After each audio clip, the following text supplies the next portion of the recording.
of what the CIA and the Defense Department have been doing for a long time as far as using us as guinea pigs for mind control and other types of horrible things they have in mind for us and the rest of the people in the world.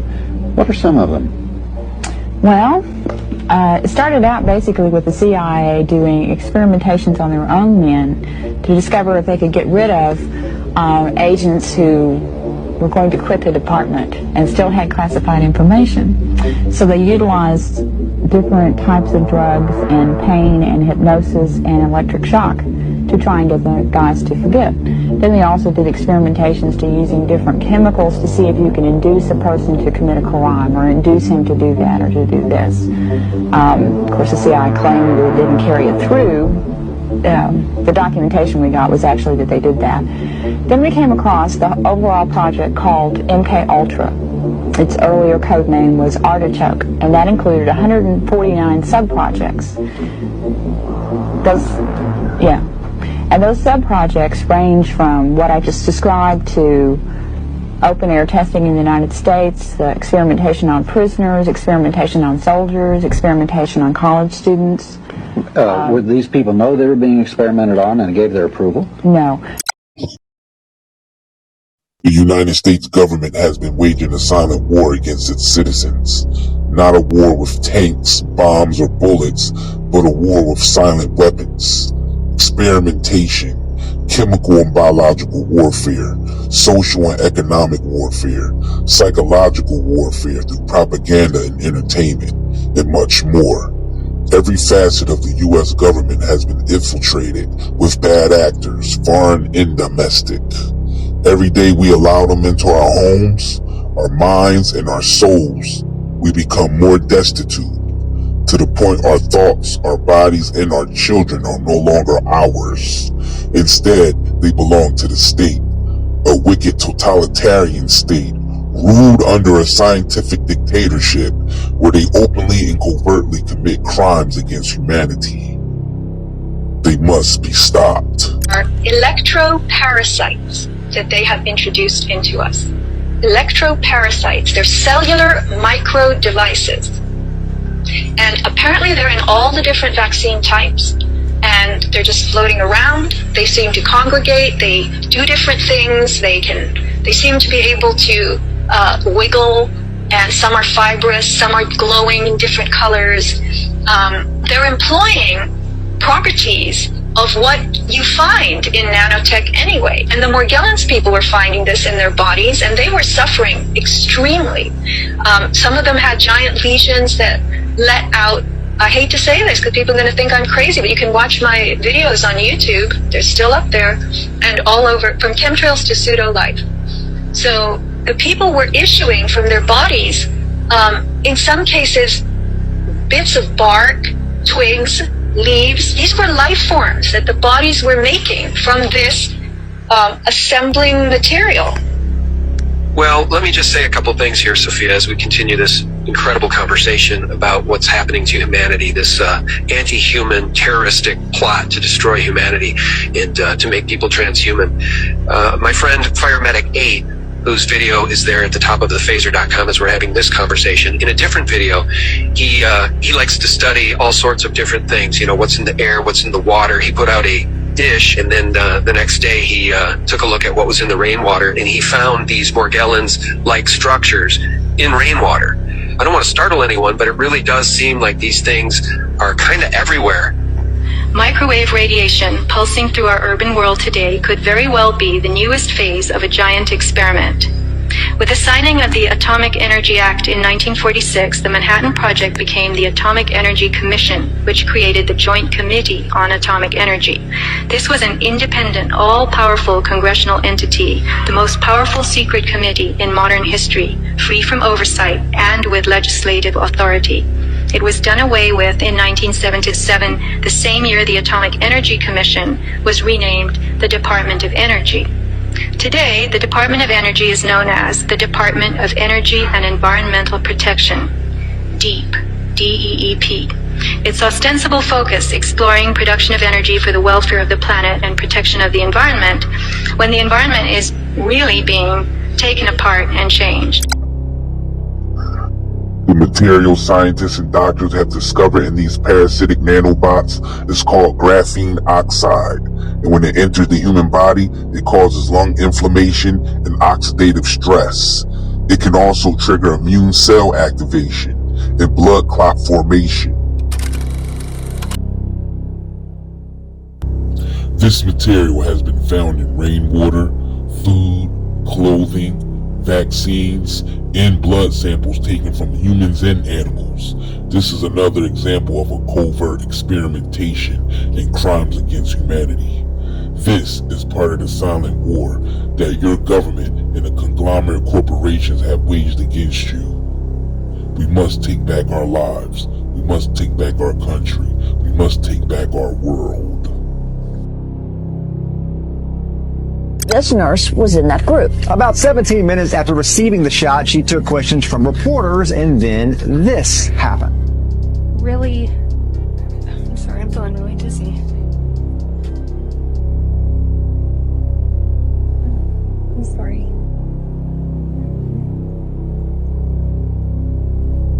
I'll sit there.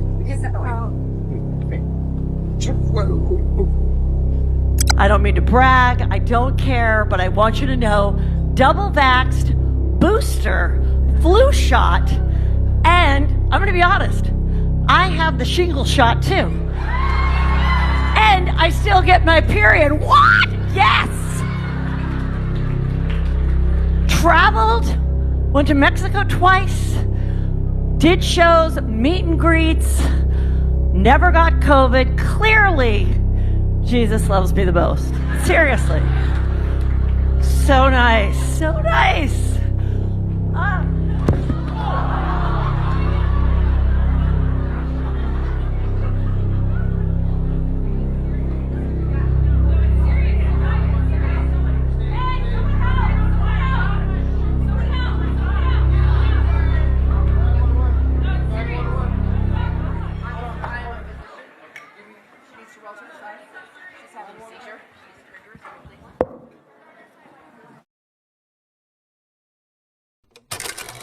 Obviously, I don't mean it. It's a joke. And that is when I fainted and hit the back of my head. I went to the hospital. I was not dehydrated. I wasn't drinking. I wasn't doing cocaine. I have performed for over 20 years. I wasn't nervous. I went to the hospital, I had every test from my heart to my head. Nobody knows why I fainted. Yes, I was vaccinated. Yes, I was vaccinated 2 weeks before my fall with my booster. I've never fainted since. I did crack my skull, but I have recovered. I am completely coherent and fine, and I don't know why, and nobody has told me why either. But thank you for thinking that I'm not funny, because I believe Jesus thinks I'm a hoot.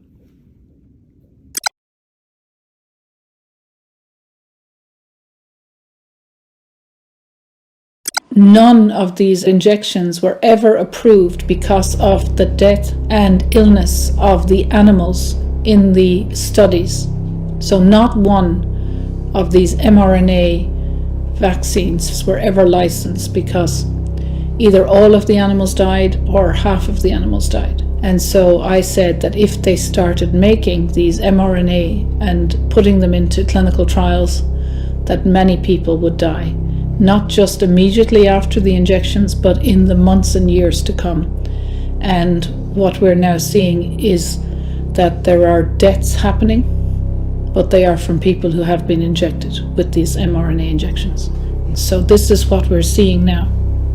You talk about, vaccines being through clinical trials, and that didn't happen with the mRNA vaccine, right? They skipped the phase 2 clinical trial, which would be maybe hundreds of men and women, and they moved directly from animal models that were done very quickly into injecting the world population, which is a phase 3 clinical trial. So everybody who has been injected or got these vaccinations, they're all in clinical trials. The modern ingredients in your current vaccines. Oh, gelatin from boiled pig skin, just like the old one. Chicken embryo protein, blood from the hearts of cow fetuses, human fetus DNA, oil extracted from shark liver, proteins from worm ovaries, you don't want to leave that out, monkey kidney DNA fragments. Now, that stuff I just read is in the vaccines that are given this morning in hospitals all over America to newborns and other people. Now, there's the chemical ingredients, formaldehyde. Well, who doesn't already know that formaldehyde is not, hey, give me some formaldehyde. Everybody knows that's no good for you. Polysorbate 80, which causes infertility. And this is my favorite one, potassium chloride. Now, the reason that's my favorite one is that is the ingredient used as the third injection when we execute people by lethal injection. Right? Obviously a smaller dose for infants. I'm not claiming it's the same dose, but all this stuff, phenol, borax, aluminum salts, mercury, Triton X100, which is used in spermicides. You really want to inject my baby with something that's used in spermicides? No parent would let a stranger walk up to their kid and inject them with something they don't understand. And yet millions of Americans do exactly that every time they go to CVS, every time they go to Long's Drugs. A 23-year-old, assistant pharmacist who doesn't know what he's mixing, doesn't know what questions he's supposed to ask, figures it out, and gives your baby an injection, and people go along with it.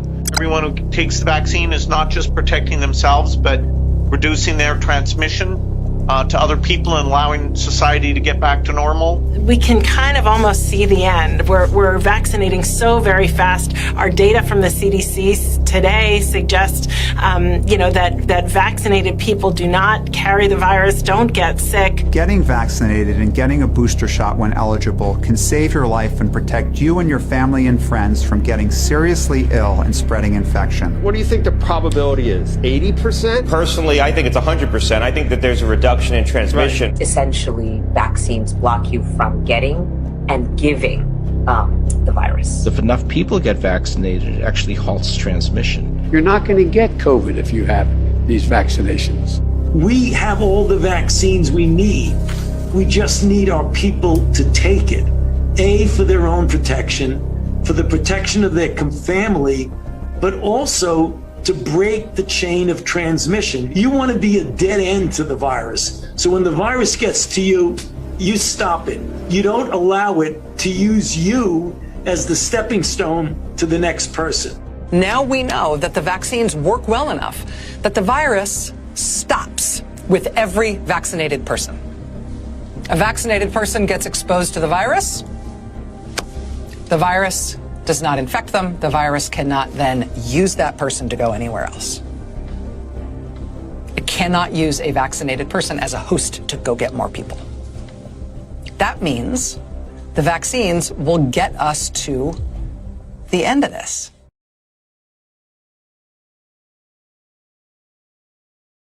Hello, my name is Dr. Christina Parks. I received my PhD in cellular and molecular biology right here in the state of Michigan from University of Michigan Medical School. And so I'm very well versed in the science of both these mRNA gene therapy vaccines, this kind of technology, as well as what a vaccine is designed to do in the body, what it can do, what it can't do, and the fact that this is extremely complex science that has been oversimplified in the media to basically take away our freedom of choice. What I want to address today in this limited time is the fact that vaccine requirements and mandates are based on the faulty assumption that the vaccines in question prevent transmission of the pathogen, right? Does the vaccine for DTaP prevent transmission? No. Does the vaccine for flu prevent transmission? No. Do the vaccines for COVID prevent transmission? No. In fact, they were never designed to do that. All right, so you're asking, what about this 95% effectiveness? If you look at those clinical trials, they do not say that they prevent transmission. They expressly say that they're measuring whether they attenuate symptoms. So they're 95% effective based on their clinical trials at attenuating symptoms for the first variant, which is essentially gone in our population. Right now, the predominant variant is the Delta, and CDC Director Walensky basically said that these vaccines have no ability to prevent infection by and transmission of the Delta variant. So our policy needs not to be built on the hope of what we think something we want it to do, but what the data actually tell us. Peace, family. It looks like we're getting confirmation of some of my worst fears concerning the COVID jabs. This is complex molecular biology, but I'm going to try to simplify it for you because this is so important and it will affect all of us, regardless of whether you got it or not. And this is why, because it looks like that the DNA contamination of the COVID jabs is actually an infectious agent, a self-replicating infectious agent. So they told us that the jabs were RNA so they wouldn't integrate into our DNA. We knew that there's a small way for it to do it anyway, but that would be at a low amount. However, then Kevin McKernan and others showed that there were like over 20 billion copies of DNA in the vials.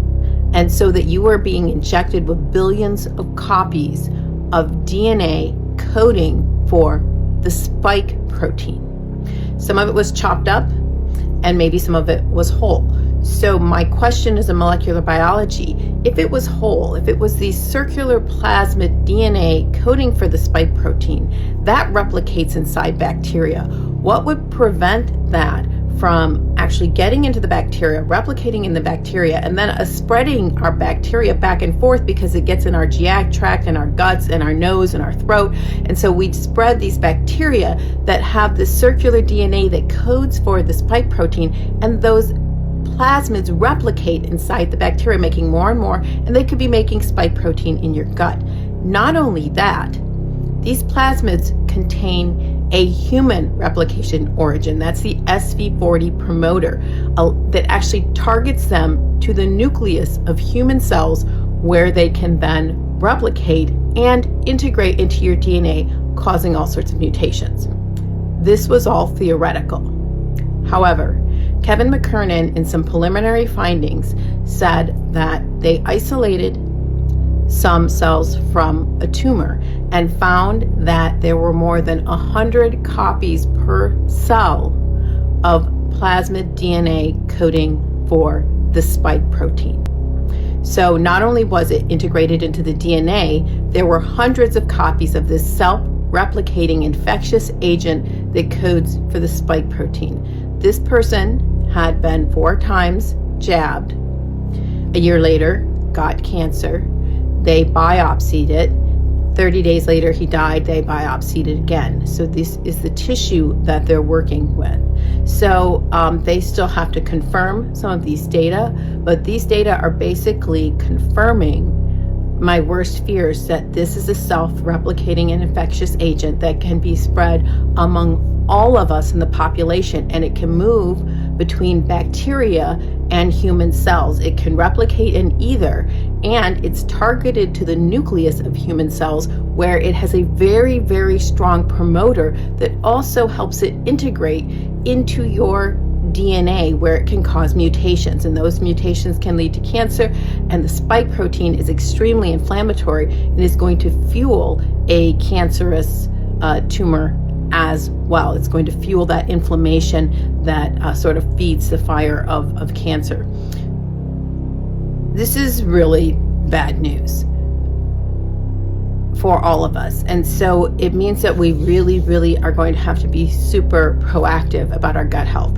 I do have a spike protocol on my website, vi-ta.org, so you can join and then you can watch that. I do recommend that if you're concerned that is something that you look at, because I know I'm taking my gut health and the gut health of my family very, very seriously because of these data. I feel like I'm in a bad sci-fi novel, and that's just what it is. So this is going to affect all of us, and we need to be super proactive about making sure that we are kind of like you might detox or fast occasionally, that we are sort of detoxing our gut of these potentially self-replicating agents. So do join vi-ta.org, VITA, and you can look at some of my protocols there for helping your body to deal with this. And this is going to be something that I'm going to continue to address in there, because obviously I'm super censored. So, peace. The reason why they used DNA from the cells of other humans and other animals in vaccines is to trigger an autoimmune reaction. Now I'm going to set this up for everybody. I feel sick. This is to make you aware. This is the autoimmune industry complex. Inject people without them asking or knowing DNA from other species and other humans into their body. You will wreck their immune system and create autoimmune diseases for life. Do you want to know how I know it? No. Real simply. Have you ever heard of a person getting an organ transplant? Sure. Yes. Name an organ that they like to transplant. Kidneys. Kidneys are a good one. Yep. Kidneys, liver, hearts, right? You get all these, right? Lungs for pulmonary fibrosis. They have lots of organs they do transplants from. When a person you've ever known gets an organ transplant, that organ is coming from another human. Yeah. So they're finding someone who died or has sacrificed their own organ, and they're going to put that organ inside of your body. Let's give the kidney, for example. When they do that and they wake you up from the surgery, they then immediately prescribe to you 10 to 15 drugs for life that are called anti-rejection drugs. Okay. Your immune system's going to reject the organ and kill it. Why? Your immune system knows it ain't yours. Foreign, yeah. So it's going to go attack it. After it creates antibodies that totally destroy that organ, if you weren't on those drugs, that organ that you just received from somebody else has the DNA structure of kidneys. Guess what happens after it gets done attacking that kidney? It's going to be, those antibodies are floating around your body looking for what? Kidneys? Kidney cells, kidney tissue. They are going to then start attacking your kidneys, and you will develop autoimmunity of your kidneys, chronic kidney failure, and you will be on dialysis for life. Jeez. The body, we know, will reject and destroy any tissue that's foreign that isn't your DNA. This is a great design by God, by the way. Don't put other DNA in your body. Right. So now you put Cocker Spaniel DNA inside of a 6-month-old, you put hepatitis B inside of a 12-hour-old baby, and you set them up for autoimmune diseases lifelong. This is why you get juvenile rheumatoid arthritis, juvenile diabetes, SIDS. Why did you get all these conditions of autism? This is so what many doing. more diseases malfunction. Like autoimmune diseases or something that you just don't hear about now. It's like everybody, it's common. You're everywhere. Oh, everybody in the audiences, have you ever wondered why it is so many children and adults are allergic to eggs? 7 out of the 9 flu vaccines have what's called ovalbumin, or by name egg protein. Well, I looked that up. I wanted the world to see, why is there egg white in every one of these flu vaccines? Egg whites. In the flu vaccine. In the flu vaccine, 7 of the 9. So I looked it up. I wanted to know what eggs It's does not an it come angel from. food cake. I want to know what eggs, what egg whites from what animals are inside these flu vaccines. All right, so for the first 70 years of vaccine production, they were actually cultured in chicken eggs. They would actually inject. Judy Mikovits used to make them, vaccines at the NIH, injecting the substrate into chicken eggs to culture whatever it is they're trying to grow, that they then put in a syringe and inject inside of you. Any chicken egg protein they inject inside of you as a baby, you will develop lifelong egg allergies to. Just so you know, in the last 20 years, it's no longer chicken eggs. What is it? It's snake eggs. Oh, you're kidding. 90% of all vaccines are manufactured in China, and look it up. There's documentaries about this all over. They are called Chinese snake villages, and they just culture snake eggs for the pharmaceutical giants in China to manufacture 90% of all of our vaccines that we receive in America. What is the deal with snakes? So chicken DNA, snake DNA. Do you want to know why there's so much autoimmunity, so many actual disease states, chronic illnesses in Americans? You're injecting foreign DNA that doesn't belong to you into you. And as long as you stay ignorant and blissfully happy to follow blindly the faith of your white coat authority figures, who don't know anything either, these little booklets will be very powerful. And I want everybody buying them and then giving them to their MDs after they can't answer your questions because none of them have a clue. Can we get you back on when the book comes out? You better believe it. Cover this because I'm going to do it for all vaccines. The flu one's going to be first. I don't think I do any more interviews today. I'm done. When you're running national weeks of it, and it's, everywhere you go, every billboard, Walgreens, CVS, get your flu shot. I'm going to buy one of these books for Travis Kelce and send him like a box. Yeah, no kidding. Can I say one other thing before we go? Of course. I can't be more sick and disturbed than I am now, so go ahead. So my presentation here a few minutes ago was totally different than anything I've done. I decided to show the world who was the real target of the pandemic called COVID. So I put it up. The American Diabetes Association just published that 40% of all COVID-19 deaths in America were in diabetics only. That's the largest percentage of anybody who died from COVID are diabetics worldwide. So I put up on the screen, the American Diabetes Association admits that 40% of all COVID deaths came from diabetics. All right, so let's introduce you to American Diabetes Association's mission statement and how long they've been around. How long? Since 1939 is when they were founded. And their mission statement is, we provide research to manage, cure, and prevent diabetes. That's their mission statement. So I went like this. How are they doing after 84 years? How many cases, where were we at in 1939? So we just finished 4 years, and almost half everybody that died were diabetics in America. Okay. Yep. All right. So how are they doing with their prevention and cure of diabetes? They've been researching for 84 years. I put up on the screen a chart that the American Diabetes Association shows that in 1980, 41 years later, after that organization was set up and collecting donations and research for diabetes to cure it and prevent it, I showed in 2010 they published on a bar graph that there was 5.5 million Americans with diabetes in 1980. How many? There was 5.5 million Americans with diabetes in 1980. Okay. They show it all the way to 2010. 2010, it's 21 million Americans are diabetics. And then I showed what is it right now in 2023. It's actually 38.4 million now. That's almost double in 13 years. Yeah, the whole chart just goes straight like this. So I showed the numbers and highlighted. I said, this is an organization committed for 84 years to prevent and cure diabetes. Are they working? Are they figuring it out? Yes. And then I showed that the World Health Organization just published that in the next 27 years, they expect 1.31 billion people on Earth to be diabetic, which these people didn't know it, and y'all don't either. Right now, there's only 500 million. They expect 2.5 times that in the next 27 years. So I went like this. All right, so you're an organization. For 84 years, you've been researching and creating products to cure and prevent diabetes. How well are they doing after 84 years? And I wanted to know, since 2010 to now, 2023, how much money has been donated to the American Diabetes Association to suck at curing diabetes? That's exactly what I put on the screen. How much have they been given to suck 100% at preventing COVID or preventing diabetes? So I put up every single Form 990 from the IRS, which they declare all revenue given to the American Diabetes Association every year since 2010. And I showed every single one of them and highlighted in red. Look at the red square. This is the amount of money donated every year. 2010, 11, 12, 13, 14, 15, 16, 17, 18, 19, 20, 21, 22. And then I showed the total. And? The total is $2.5 billion has given to the American Diabetes Association. Oh my God. In the same time frame, they have doubled the amount of diabetes in this country. You know, there's not a lot of, you can be an NFL coach, not win a game every year, and keep getting raises. No. And then I showed them. The American Diabetes in 1939 said they're committed to preventing and curing diabetes. How close are they? And I put up the American Diabetes Association's website, and it says, what is a cause of diabetes and the cure? It actually says, there is no known cure for diabetes, period. I showed them the whole world. I said, wait a minute.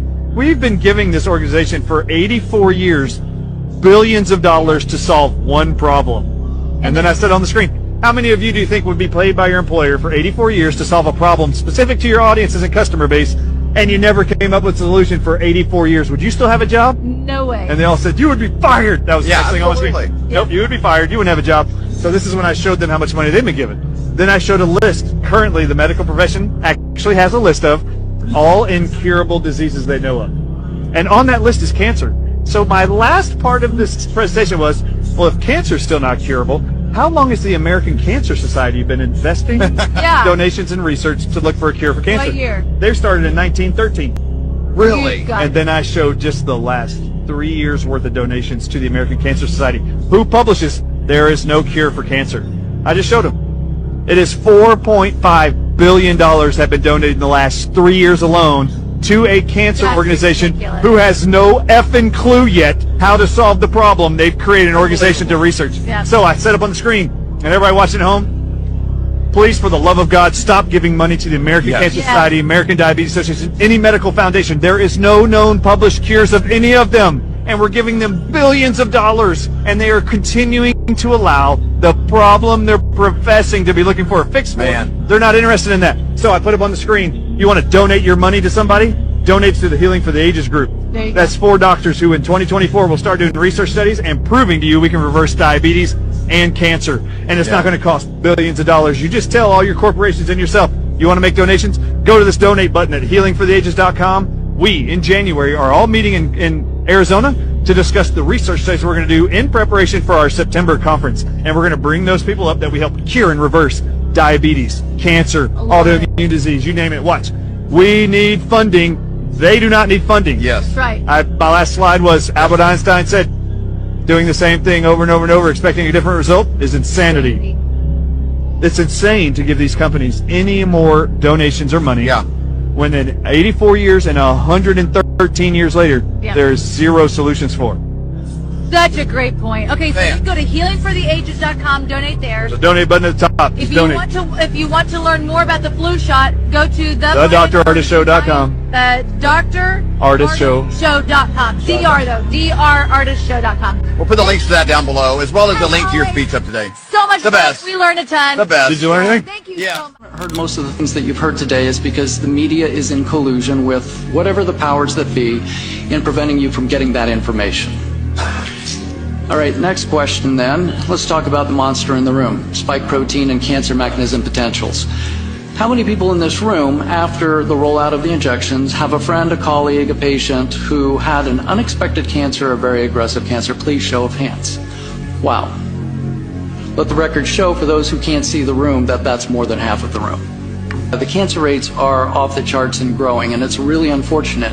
Insurance data sets out of Germany show a marked increase in unexpected cancers as well.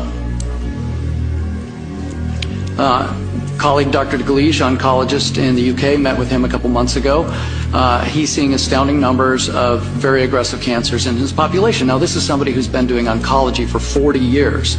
So when you see something, you say something. He has spoken out. It's time to stop these shots. One cannot find that for which they do not look. The cells don't lie. As you saw from my colleagues, the spike protein is present throughout all tissues of the body. That is not meant to be. Human cells are meant to make human proteins, not to make toxins. So to inject a gene-based product into the body and make your cells the factory for a toxin is psychologically insane.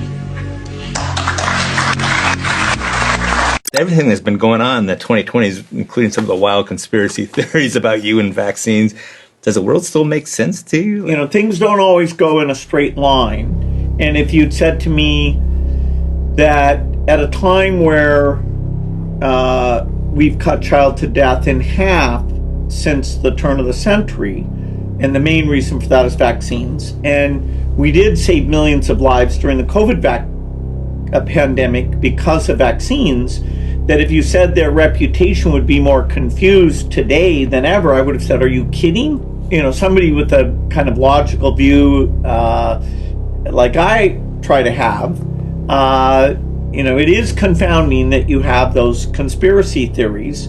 I hope that dies down. You know, the pandemic was a very unusual thing in terms of, you know, the government wanting to stop the spread of it, and yet, you know, how much was that wise? You know, we clearly kept schools closed longer than we should have. You know, we were learning as we were going, and, you know, another pandemic will come, and, you know, how smart are we going to be about, you know, having the CDC and WHO and the tools ready to go? You know, I'm not sure we focused on preparation. Perhaps in the years ahead we'll get our act together. As you can see, the silent war with silent weapons the U.S. government has waged against its citizens, as well as the rest of the world, continues.